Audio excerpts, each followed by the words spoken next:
All right. Hi, everyone. I'm immigration lawyer John Khosravi. Thank you for joining us today to discuss our daily, every weekday, Monday through Friday, live discussion Q&A about U.S. immigration law, where people could come in on various social media channels. As always, every day it's on TikTok, immigration lawyer John, and today, Tuesdays, on Instagram, JQK Law Firm. You can catch the video of this on the JQK Law Firm YouTube page, as well as the other social media pages, along with clips on Facebook's Facebook's JQK Law page, the firm's social media page, on LinkedIn and Instagram and everywhere. The clips are really good because it gets to the point of the juicy part of the questions. So having said that, people are still joining and getting their questions in. Thank you for everyone who's joining. About myself, I'm an immigration lawyer. I'm the managing attorney of the JQK Immigration Law Firm. I'm here in Los Angeles, but I take cases from across the country. I also teach immigration law at law schools here locally, Pepperdine Law School, Loyola Law School I've taught at,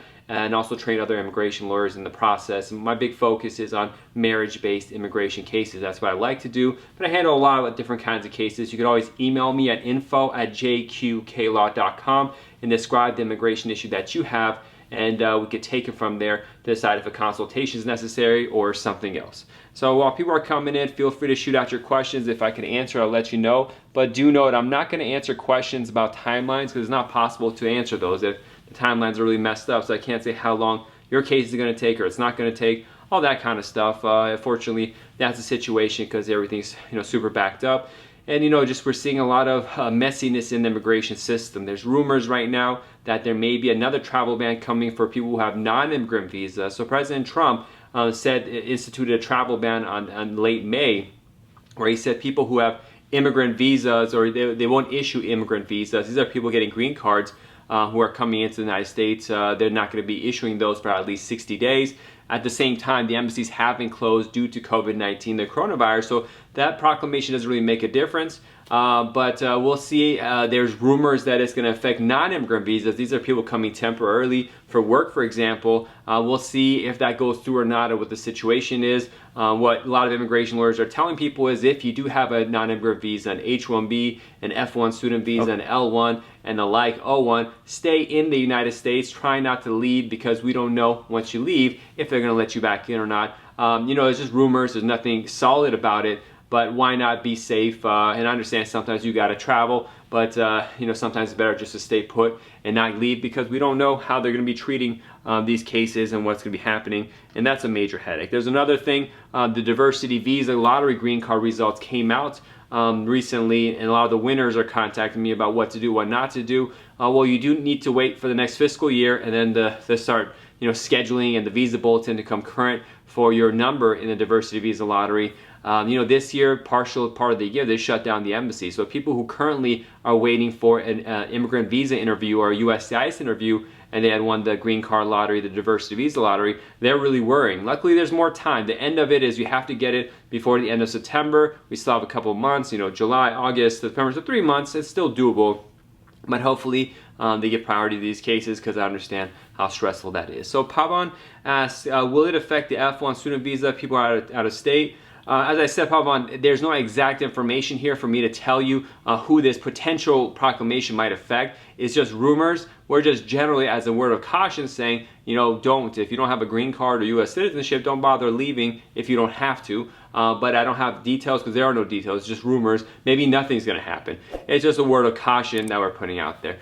Very hi to you too. Thanks for joining. We have a lot of people coming and going. Let me know if you have an immigration case, what kind of stuff's popping up, what kind of issues you have. I'm on TikTok, immigration lawyer John, on Instagram, JQK Law Firm, and thank you for joining. Let me know what's going on, your case, your backgrounds, and all that kind of stuff. We're here from 5 to 5 p.m. Pacific time, Monday through Friday. We're in the middle of the week right now, and usually it's pretty active. We get a lot of good questions, so I wanted to continue that process. Now, while we're waiting for some questions to jump in, one of the questions that comes up a lot is, are K1 fiance visas happening? Can you still do a K1 fiance visa? Well, first of all, a note is you have to, the U.S. person that's involved in the fiance case has to be a U.S. citizen. You can't do a K1 fiance visa as a green card holder. But those, the initial petition, the I-129F, is happening It's not clear yet whether the embassy portion is going to happen or not. We'll have conflicting information that's coming, but because the embassies are closed, we don't have any examples of how to do this, and the embassies won't really respond because there's no actual cases yet. So if you do have a fiance visa case, I would move forward with it and then take it from there. So we got a couple of questions that came by. One of them is Groupie that asks, how long judge takes to terminate asylum case if the DHS agreed to motion to terminate? So in this case, the answer is there's no answer, just however long the judge wants to take. But the question is, this person was in immigration court, they filed for asylum case there, it's deportation proceedings, and the government's attorney said they're going to accept it, and they're working together to approve the asylum case, and the judge has to agree on that motion or something like that. But the judge could take however long, there's no time limit on that, you just have to be patient. Prab, thank you for joining. Amal asks, how much income do you have to show for a marriage case? Well, it depends on your family size and all that stuff that's going on. So there's a chart called Form I-864P. You get the household size that you have, and then you look on the chart and it tells you how much money is required. It's different for every case. And also now with the updated version of the public charge rule, you also have to keep in mind, how much the foreign person makes, and the minimums required on Form I-864, the affidavit support, are just the beginning now. It used to be the beginning and the end, but that's just the beginning of analysis. So if you make enough for the Form I-864, it doesn't necessarily mean that the case will still get approved, because there's the I-944 affidavit of self-sufficiency, and they're looking at the foreign spouse or foreign family member and seeing how their income is, how their English is, how their assets are, and they're doing a full-on analysis of this stuff. So, if your just question is for the I-864 affidavit of support form, check out Form I-864P, look at your household size. You need to know what the definition of household size is. It's in the instructions, and I go too much details here because it's not complete. I wouldn't want to give case-specific advice like that, but that's generally what you need to do to see the household size and then take it from there. But hopefully if you need help, just consult an immigration attorney. What I found in my years of experience is the hardest part people who are filing an immigration, a marriage case, a family-based case have when they're doing their own is the Form I-864 affidavit of support. That's the biggest area where I see RFEs, denials, and people worried and confused that come to my office. Not the other stuff necessarily, even though those are worrisome too. The biggest one has been the affidavit of support. I know from experience, I see how that goes. Gurpreet asks, I'm filing for PIP. PIP is parole in place. That means probably your spouse is a military member, and they gives you, once you get parole in place, you can apply for a work permit. And also, if you enter the U.S. without permission, once a parole in place or PIP is granted, that acts as a parole, and you could do what's called a 245A adjustment of status, meaning you file for a green card while being in the United States, despite you maybe entering without permission. It's a special exception for certain family members of military personnel, and so that's great. Hopefully you get approved. I just got an email the other day from a father of a military person who was denied. I haven't seen the case why this did not happen. It's very sad, because if the case for PIP, parole in place, had been approved, the son could then file for the dad's green card, and it would solve all the immigration stuff. So hopefully you did a good job, and hopefully it'll get approved quickly so you can move on with your life and your case and everything like that. Probably asked, I got my work permit 45 days ago, but I still have not got the social security number. Didn't. Why? Well, this is a really important question, and we're seeing this all across the board. Usually when you file for a work permit from I-765, there's a question on there that asks, do you want a social security number as well? And if you say yes, they'll send you one. And typically, you get those around the same time in the mail. But because of COVID-19, the Social Security office is understaffed. So what's happening is people are getting the work permits or even getting the green cards, but no Social Security number or card is being sent to them. Typically in these kind of cases, I would say when things get lost in the mail or something, go to the Social Security office, meet in person and request it. But those in-person requests might not be happening because of coronavirus shutdown. So call them up, see what you can do. I've had people tell me that the Social Security office says, well, send us your green card or send us the work permit so we physically see it, and then we'll issue the Social Security card. But that's very worrisome to do something like that, because it could easily be lost, or it could be in their hands for an extended period of time, and you might find a job and you need to start work. They need to see that proof. So just call the Social Security office, talk to different people, try to go in person if they're open for in person, to try to work it out so you could request the work permit, the Social Security card. You could have that, and you can start your life and do all the stuff you need to do, get a credit card, find a job, all the things that you could do in the U.S. by having a social security number. So definitely, I know the headache that you're going through with the social security number. It's a big headache and it's popping up all over the place. This is consistent with all my cases, frankly. That social security number issue is not just you. Hopefully, as COVID-19 dies down and they reopen up the offices and stuff, the same is happening to IRS. IRS is understaffed, so we're having a tough time, a hard time getting tax transcripts for our cases. So this is just the consequences of COVID-19. It's not only in USCIS or Department of State, it's also with Social Security and with IRS and everywhere.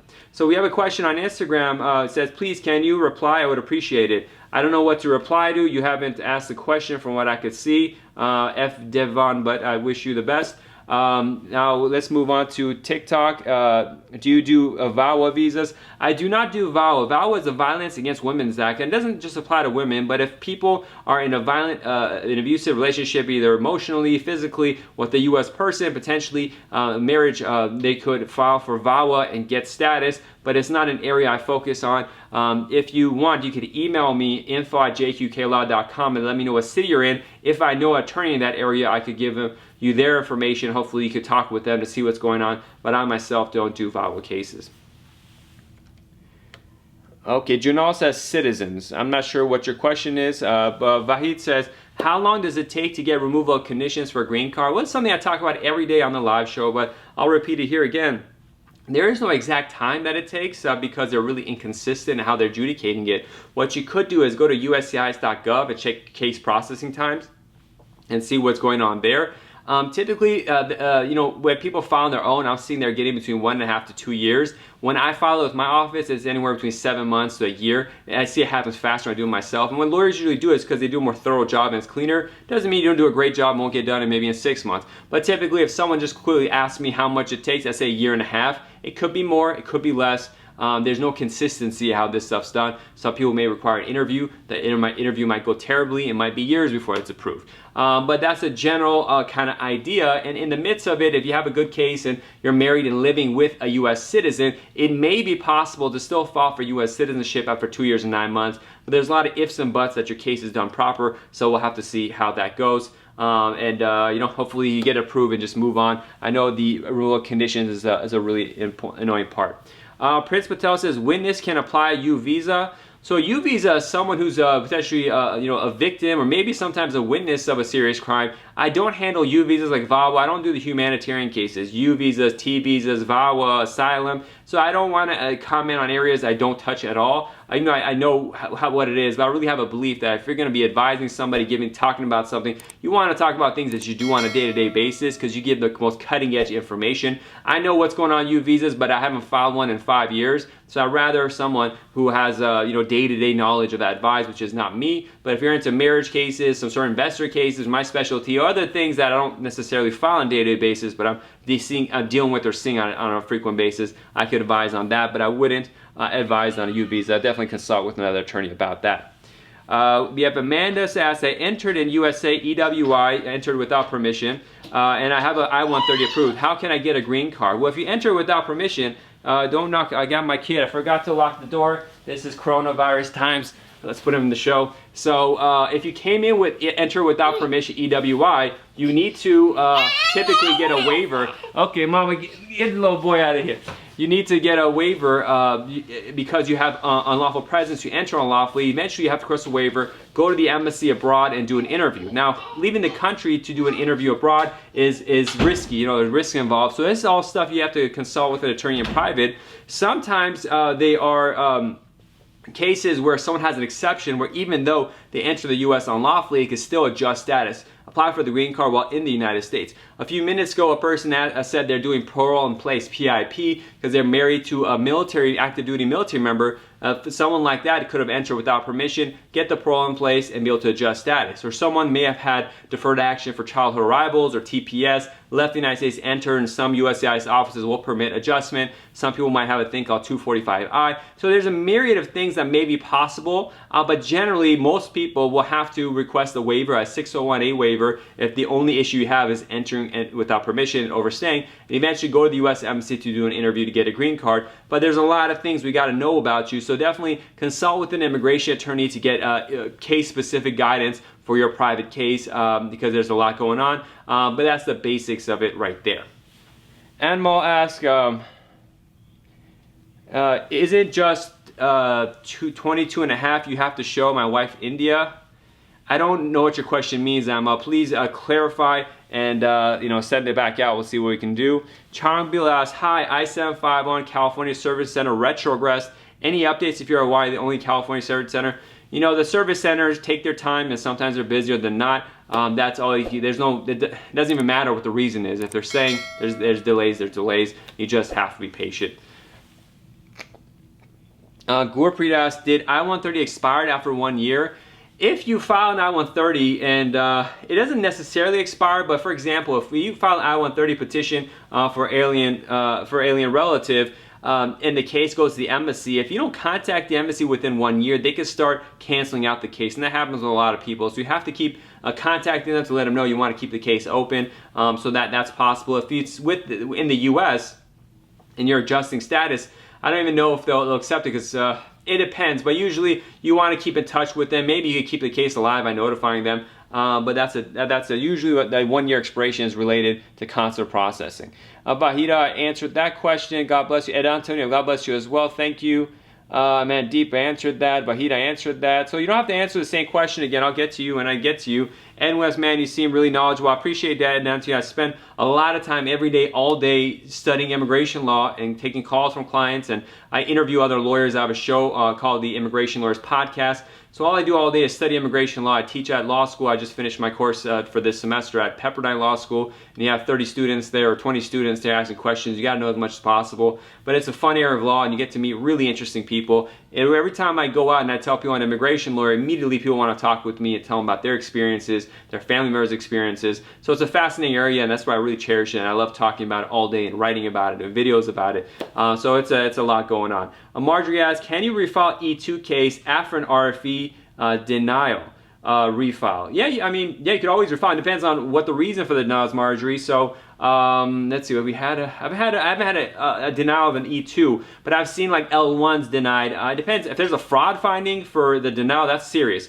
But if it's something you could fix up and refile it and maybe get a different officer that's more open-minded about it, more reasonable in some cases, yeah, why not? But again, it depends on what the reason is, if it's something fixable. So if it was an error on their part, E2, you don't really want to do an appeal.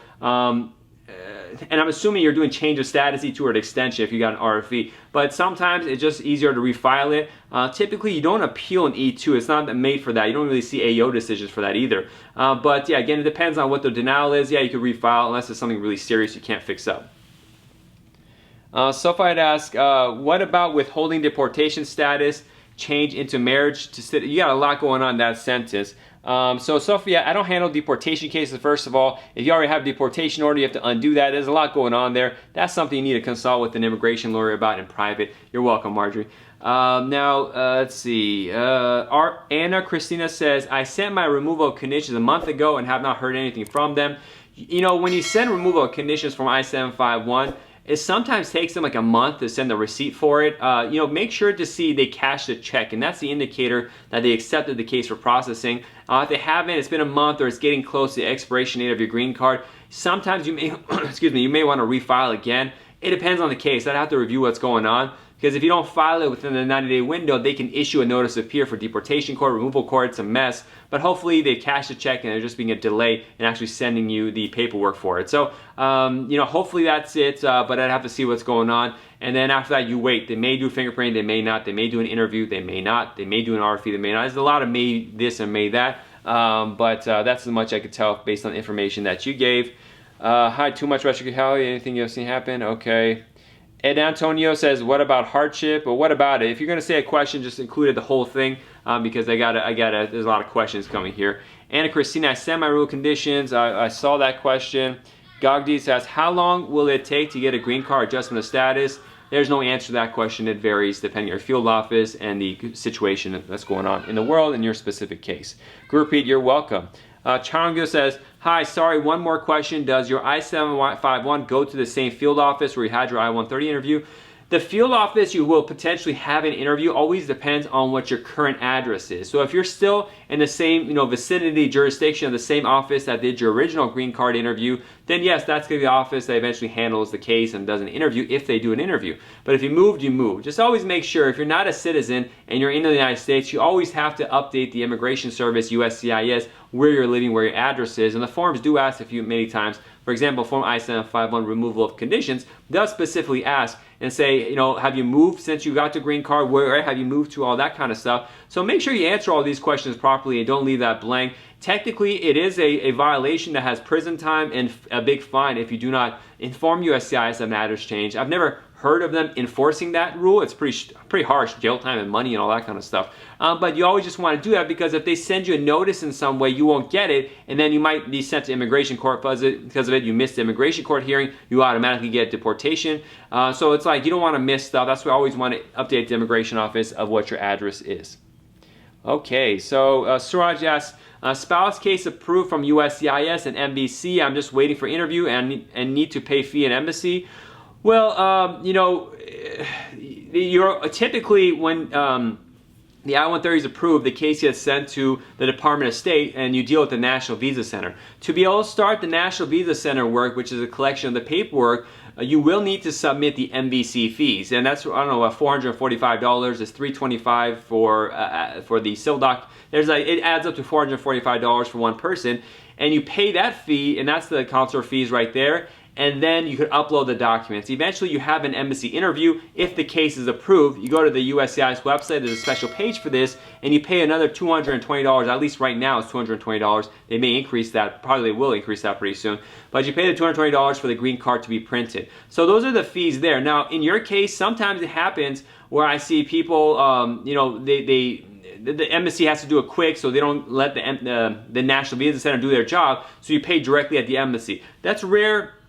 It does happen. For example, I have cases where we have a family, they go through the embassy processing, one of the children is not included in the system, it's a glitch or it's a mistake, and then we work with the embassy to add that child there, and because the child didn't go through the embassy process, the embassy just says pay us directly. But that's more rare. So if you're at the MVC stage, you pay them first and then you move forward, and eventually, if approved, there's another fee you have to pay for the green card to be printed.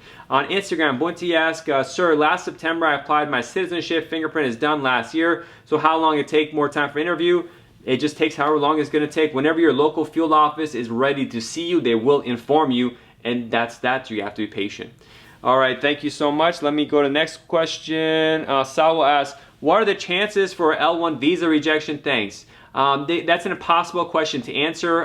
It just depends on your case-specific facts. I don't know anything about you other than that one sentence you wrote. So if you're worried about something like that, consult with an immigration attorney in private to review your case and see what's going on. And frankly, I've had cases where there were 100% perfect cases with embassy rejected. We had to fight him, and it's because the officer wasn't familiar. The L1 is a complicated case, and not every officer is well versed in it, and not officer fully understands it. So I frequently have this issue, especially with newer officers who don't get it, and we have to work with them and get a supervisor involved to clarify it, because it is, on their side, it's a really complex visa category, the L1 intercompany transfer. It's something I specialize in. I spend a lot of my time talking about this. I train in this. I have something called the L1A Corner, which I review decisions every month. It's an hour course that I put out for training for lawyers. And even though I studied every day, all day for years, it's still complicated even for me. So I understand what's going on. The mistakes can happen. And so that's why when you ask what the chances are, what are the chances someone falls asleep behind the wheel? Things happen,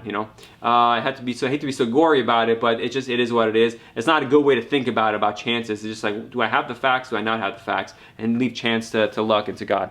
Itachi asks, I got a letter that they tried to revoke my case. It's missed. Okay, missed one paper. How long it takes? I don't know. I got to see what's going on in your case. If you're going to revoke your case, how long it takes is the last question I would have. It's like, how do I fix it? So you got to change up how you're viewing the situation, consult a lawyer to see what's missing, how to fix it, and don't worry about how long it takes. And that's not the priority here. Priority here is not getting deported. So make sure you got that, priorities in a row. Charing, you're welcome. Mint Soup asks, hello sir, any DACA updates? We were supposed to give us an update. I think Monday evening they said they were going to make a decision. I think they're not going to make any DACA updates because they're probably going to make a very negative and bad DACA decision in the Supreme Court. And in light of all the protests and riots and whatever you want to call it that's happening right now, if they cancel out DACA, is going to be hell on the street. So probably they're going to wait until things calm down in the U.S. before they issue something like DACA, a decision on DACA, which is probably going to be denial and reversal of DACA. And so just be patient, and hopefully you don't. If you do have deferred action for child arrivals and it's within 6 months, a year of expiring, many lawyers are recommending that you refile it so you're in the system to get a new one, at least to hold you over, and maybe that's the way to go. And so that's something to think about. User 457 asks, I-751 update. No updates, just, it is what it is.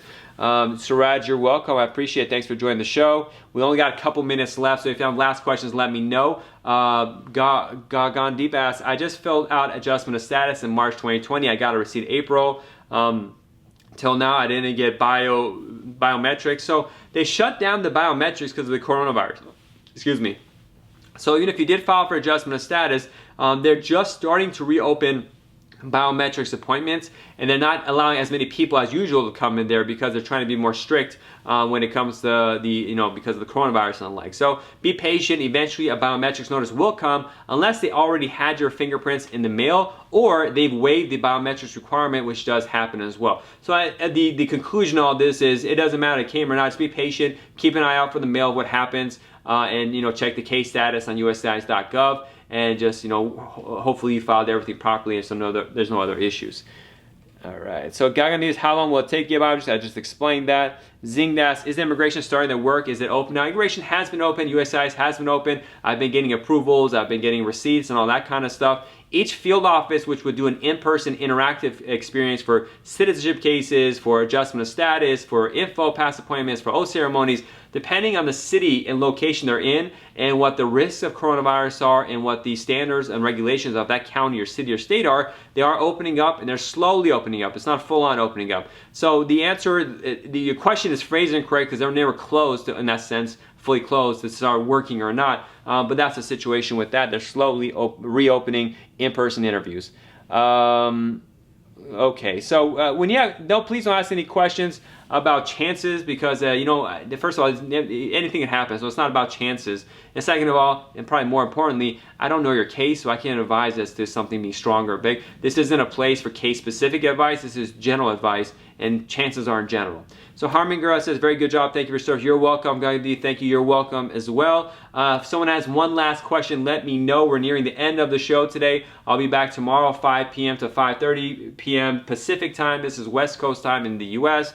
Hopefully it's a good time where everyone can catch it from across the world. It's always a pleasure here, and you can catch the video of this on the JQK Law Firm YouTube page, along with that post on Facebook and LinkedIn for JK Law Firm as well. Thank you for everyone on Instagram for joining. We had some good questions there. Tomorrow we're going to be live on YouTube itself. That's what we're going to do live. Thursday, be back right here on Instagram, and Friday we're going to close it up with live on Facebook. But every day we're here 5 p.m. Pacific on TikTok, Immigration Lawyer John. If you haven't subscribed and followed already, please do, and get more information like this. I do more live videos than I do those 1 minute kind of stuff because I enjoy doing live and the interaction more than just recording myself, talking to myself. Not that into that. But having said that, I think we're gonna end it for today. Appreciate everyone who's joined the call today. We'll be back again tomorrow 5 p.m. and I'll see you all there. Please be safe, stay safe, and God bless. I hope you all family have a good one until we meet again. Bye-bye.